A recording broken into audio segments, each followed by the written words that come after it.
दोस्तों, पाकिस्तान के सूबा पंजाब के साबिक गवर्नर गुलाम मुस्तफ़ा खर का दिल यकीनन उस वक्त धड़कना भूल गया होगा जब उन्होंने जीटी रोड पर लाहौर और रावलपिंडी के दरमियान आधे रास्ते में आने वाले खारियां कैंट के करीब एक मकाम पर टैंकों का पूरा दस्ता खड़े हुए देखा होगा। ये हकीकत तो सब जानते हैं कि गवर्नर खर बुज़दिल शख्स नहीं थे, लेकिन ये कोई आम सूरत हाल नहीं थी जिससे उस वक्त दो चार थे वो। दोस्तों, क्रेडिबल आसी ऑफिशियल में आप सबका खैर मकदम है।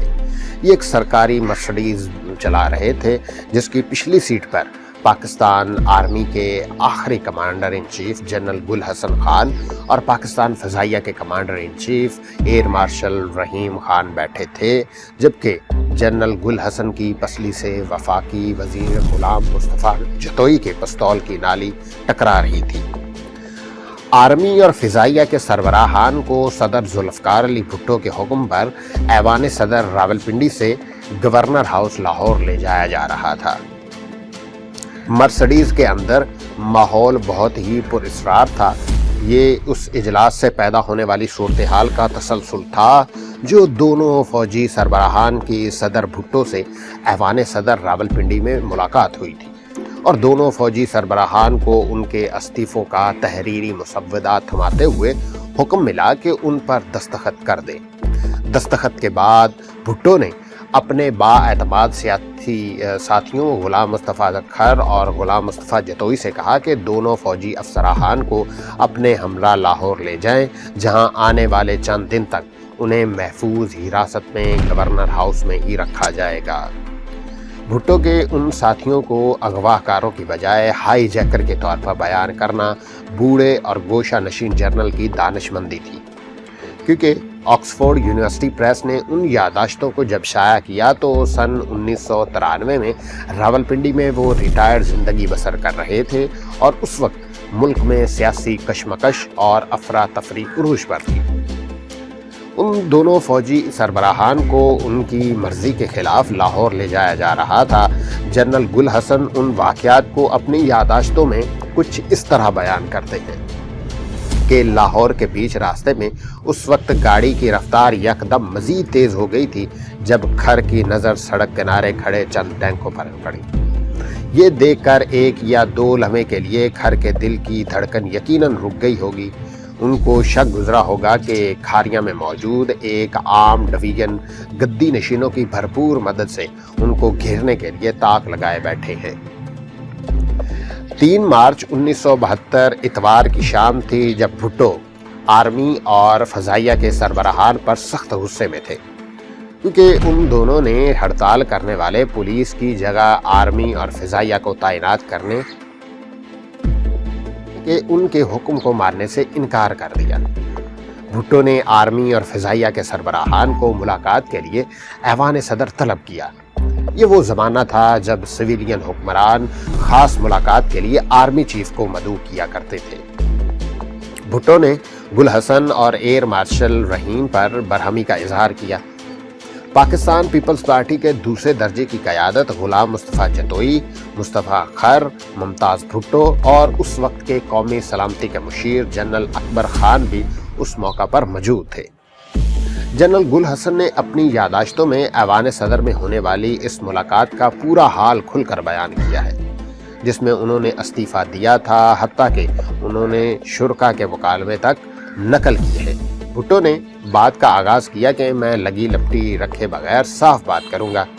हम एक के बाद दूसरे बहरान का सामना कर रहे हैं। उनमें से ताज़ा तरीन पुलिस की हड़ताल है। आर्मी और फ़ज़ाइया दोनों ने हुकूमत की मदद से इनकार कर दिया है।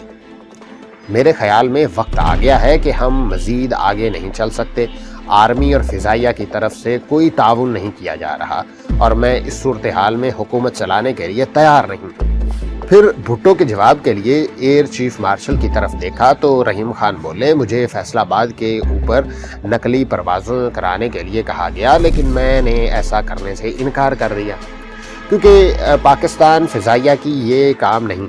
ऐसी हंगामी सूरत हाल से निपटने का काम आर्मी का है। जहाँ तक ताउन का मामला है तो मैंने उससे कबल कभी इनकार नहीं किया।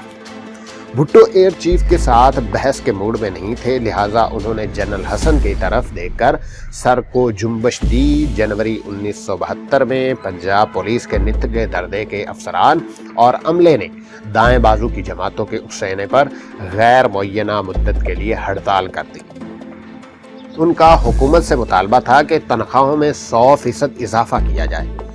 ये वो वक्त था जब सकूत ढाका पाकिस्तान के बाद पैदा होने वाली सूरत हाल को हुकूमत संभालने की तगोदो में थी।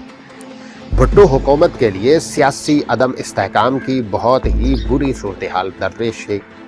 जनरल गुल हसन के इस्तीफा देने पर आमादगी का सुनकर भुट्टो ने अपने हवारियों की तरफ देखा, जिन्होंने ब्रीफ केस खोला और 2 फाइल कवच निकालकर रहीम खान और दूसरा मेरे हवाले कर दिया।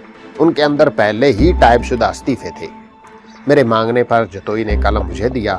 उस कागज पर दस्तखत करने के बाद मैंने फाइल कवर बंद कर दी और भुट्टो के हवाले कर दी। भुट्टो ने दोबारा फाइल खोली। शायद वो तस्दीक करना चाहते थे कि मैंने वाकयातन दुरुस्त तौर पर दस्तखत किए हैं। मैं सोच रहा था कि शायद वो मेरे दस्तखतों का नमूना मंगवा कर उससे उसका मुआवजा करेंगे। दस्तखत की ये तकरीब जैसे ही ख़त्म हुई तो भुट्टो उठे और घर की तरफ सर का इशारा किया और हमसे मुसाफा करने के बाद चले गए। खर ने अपना किरदार फौरन संभालते हुए हमें आगाह किया कि वो उनके मेहमान होंगे। उसके बाद दोनों फौजी कमांडर के लाहौर की तरफ सफ़र का आगाज़ हुआ। गवर्नर सिंध मुमताज़ भुट्टो, गुलाम मुस्तफ़ा खर और गुलाम मुस्तफ़ा जतोई उनके हम सफ़र थे। सकूत ढाका के बाद जनरल गुल हसन ने पाकिस्तान आर्मी के आखिरी कमांडर इन चीफ के तौर पर काम किया। उन्होंने अपनी यादाश्तों में इंतहाई मोहतात अंदाज से उन वाक़यात को तहरीर किया है जिनमें उन्होंने अपने ओहदे से मुस्ताफ़ी होने का फैसला किया और उन्हें फ़ौज से बदतरफ किया गया। अपनी यादाश्तों में वो ये भी कहते हैं कि उनसे ज़बरदस्ती इस्तीफ़ा लिया गया, बल्कि वो ये बताते हैं कि इस बदकिस्मत दिन जब वो भुट्टो को मिलने के लिए गए तो वो सिविलियन लिबास में थे। उनको तवक्को नहीं थी कि भुट्टो के जहन में उनके लिए क्या था। वो ये नहीं कहते कि उन्हें भुट्टो के सियासी साथियों ने अगवा किया, बल्कि वो उनके लिए हाई जैकर्स का लफ्ज़ इस्तेमाल करते हैं, जो उन्हें पिस्तौल से मसल्ला वफाकी वज़रा के घेरे में सरकारी मस्टडीज़ में लाहौर ले गए थे, जिनके पिस्तौल की नाली उनके पसलियों से टकरा रही थी। भुट्टो और उनके दरमियान बामी परखाश के कहानियां आर्मी और सिविल ब्यूरोक्रेसी में पहले ही ज़ुबान ज़देआम थी। अपने इस्तीफे की वजह बनने वाले वाक़यात से पहले की सूरत हाल को बयान करते हुए जनरल गुल हसन फ़ौज के जूनियर अफसरान से मुलाकात की तफसील लिखते हैं। वो कहते हैं कि आर्मी के उन जूनियर अफसरान ने पेशकश की थी कि अगर उनके लिए मुश्किलात पैदा की जा रही हैं तो वो भुट्टो का मजाज दुरुस्त करने के लिए अपनी खिदमात पेश करते हैं। अपनी यादाश्तों में वो लिखते हैं कि आखिरकार उन्हें आर्मी अफसरान ने मुझसे कहा कि अगर भुट्टो उनके लिए मुश्किलात पैदा कर रहे हैं तो वो भुट्टो से निमट लेंगे। वो मेरे इशारे के मुंतज़िर थे। इस मुलाकात में नौजवान अफसरान की गुफ्तगू को मैंने फजूलियात करार दिया, लेकिन बरसों बाद पंजाब के गवर्नर गुलाम मुस्तफ़ा खर ने किताब आर्मी एंड डेमोक्रेसी के मुसन्निफ आकिल शाह को बताया कि सिविलियन इंटेलिजेंस ऑफ पाकिस्तान यानी इंटेलिजेंस ब्यूरो या IB ने भुट्टो को इतला दी थी कि दोनों जनरल गुल हसन और एयर मार्शल रहीम खान के फौजी बगावत करने का इम्कान है। जनरल गुल हसन भी भुट्टो और पीपल्स पार्टी के दीगर रहनुमाओं के सरगर्मियों पर नजर रखे हुए थे। तजर्बाकार सियासतदान और भुट्टो के करीबी साथी मुबश्शिर हसन ने आर्मी एंड डेमोक्रेसी के मुसन्निफ आकिल शाह को यह भी बताया कि 83 बरस की उम्र में भी पंजाब के साबिक गवर्नर और जुल्फ़कार अली भुट्टो के करीबी साथी गुलाम मुस्तफ़ा खर काबिल रश्क और सुस्त जिंदगी बसर कर रहे थे। जब उन्हें फ़ोन किया गया तो वो मोटरवे पर महवे सफ़र थे। वो बोले, ये एक लंबी कहानी है, उसका एक पस मंज़र और एक पेश मंज़र है। पाकिस्तान आर्मी के कमांडर इन चीफ की बदतरफी और सड़क से उन्हें लाहौर ले जाना कोई मामूली फैसला नहीं था। ये कोई बच्चों का खेल नहीं था। ये बिल्कुल सच है कि हम जनरल गुल हसन और एयर मार्शल रहीम को लाहौर लेकर गए थे, لیکن یہ جھوٹ کا پلندہ ہے کہ جتوئی صاحب یا ہم میں سے کسی کے پاس کوئی اسلحہ تھا۔ دونوں فوجی افسران اپنی وردیوں میں ملبوس تھے کیونکہ بھٹو نے انہیں ایوان صدر میں عشائیے پر مدعو کیا ہوا تھا۔ غلام مصطفیٰ کھر نے اس دعوے کو مسترد کیا کہ دونوں کمانڈر کو سڑک سے لاہور لے جانے کا فیصلہ ہائی جیکنگ یا اغوا تھا۔ انہوں نے بتایا کہ یہ ہائی جیکنگ، اغوا یا اسی طرح کی کوئی اور چیز نہیں تھی۔ جنرل گل حسن کے بارے میں ہمیں بڑی خطرناک اطلاعات مل رہی تھیں، جس سے ہمیں پتہ چلا کہ بھٹو صاحب اور ان کے قریبی ساتھیوں کے بارے میں جنرل کے منصوبے بڑے ہی خطرناک ہیں۔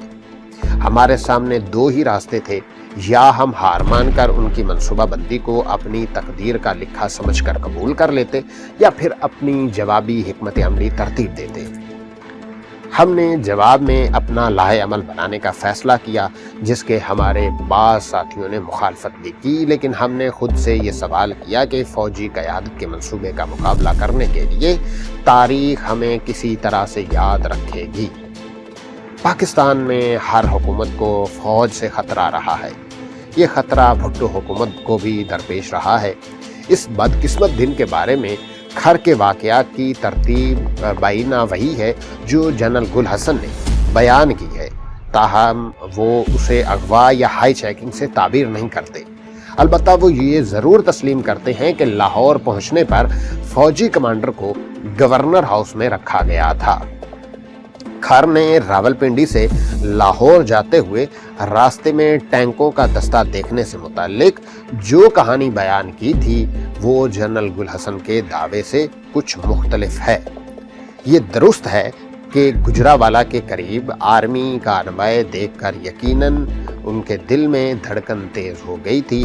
وہ جینٹل مین وردی میں ملبوس تھے اور اگر وہ آرمی کے لوگ ہمیں پکڑ لیتے تو ہم زندہ نہ بچتے۔ یہ کھاریاں کا مقام نہیں تھا۔ جی ٹی روڈ پر گجراوالا کے نزدیک ایک جگہ تھی۔ میں بہت تیز گاڑی چلا رہا تھا، یہ مصطفیٰ کھر بیان کر رہے ہیں، کیونکہ ہم خطرے میں تھے۔ مصطفیٰ کھر نے البتہ جنرل گل حسن کی تعریف کرتے ہوئے کہا کہ وہ سچ میں ایک سپاہی تھے، اور آپ جانتے ہیں کہ اصل میں جو سپاہی ہوتا ہے وہ عموماً گرم مزاج اور سیدھی بات کرنے والا ہی ہوتا ہے۔ میں ایوان اقتدار میں ہونے والی پیش ہائے رفت سے باخبر تھا۔ میں آپ کو پورے وثوق سے یہ بتا سکتا ہوں کہ 1971 کی جنگ چھیڑنے پر جنرل گل حسن اور ایئر مارشل رحیم نے ذوالفقار علی بھٹو کو اقتدار میں لانے میں انتہائی کلیدی کردار ادا کیا تھا، لیکن جب انہوں نے بھٹو کے لیے خطرناک منصوبے بنانا شروع کر دیے اور ہمارے پاس کوئی اور چارہ نہ رہا تو ہمیں یہ قدم اٹھانا ہی پڑا۔ لاہور پہنچنے پر گورنر ہاؤس کے مہمان خانے میں جنرل گل حسن اور ایئر مارشل رحیم خان کے ٹھہرنے کا بندوبست تھا۔ گورنر کھر نے ان کے لیے چائے اور پھر رات کے کھانے کا اہتمام کیا، جس کے بارے میں جنرل گل حسن کا کہنا تھا کہ یہ اچھے کھانوں میں سے نہ تھے۔ جنرل گل حسن نے اپنی یادداشتوں میں لکھا کہ پھر میں نے گلاس ٹکرانے کی پیشکش کی اور اٹھ کر آپس میں گلاس ٹکرانے۔ دونوں گورنر غلام مصطفیٰ کھر اور ممتاز بھٹو شرمندہ سے اٹھ کر کھڑے ہوئے اور ہمارے ساتھ شریک ہو گئے۔ پھر جنرل گل حسن نے تجویز دی کہ انہیں اور ایئر مارشل رحیم کو بھٹو سے ملاقات کی اجازت دی جائے۔ انہوں نے پوچھا کہ انہیں یہ تماشا کیوں رچایا استعفیٰ لینے کا۔ جنرل گل حسن تحریر کرتے ہیں کہ انہیں محض یہ کرنا تھا کہ مجھ سے کہہ دیتے اور میں کسی ہچکچاہٹ کے بغیر عہدے سے استعفیٰ دے دیتا۔ جنرل گل حسن کے مطابق جواب میں بھٹو خاموش رہے۔ تلافی کے طور پر دونوں فوجی کمانڈرز کو دولت مند مغربی ممالک میں سفیر تعینات کر دیا گیا۔ دوستو، یہ کہانی تھی غلام مصطفیٰ کھر کے گورنر بننے کے بعد کی، اور یہ کہانی تھی ذوالفقار علی بھٹو نے کیسے دو جنرلز کو عہدے سے ہٹایا۔ مزید ویڈیوز کے لیے ہمارا چینل سبسکرائب کریں۔